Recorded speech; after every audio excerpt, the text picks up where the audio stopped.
இங்க ஒருத்தி 4 வருஷம் கழிச்சு அவளோட ஹஸ்பண்ட பாக்க போறா.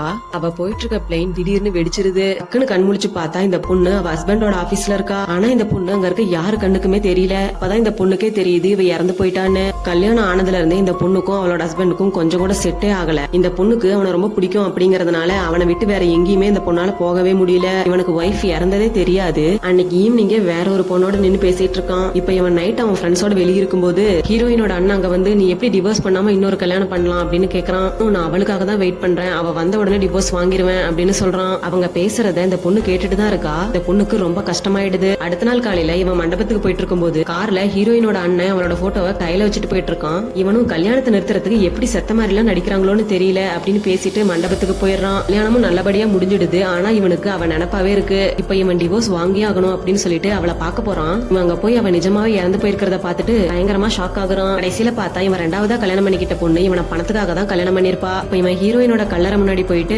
ஃபீல் பண்ணிட்டு கத்தியால குத்தி அங்கேயே அவனும் இறந்து போயிடுறான்.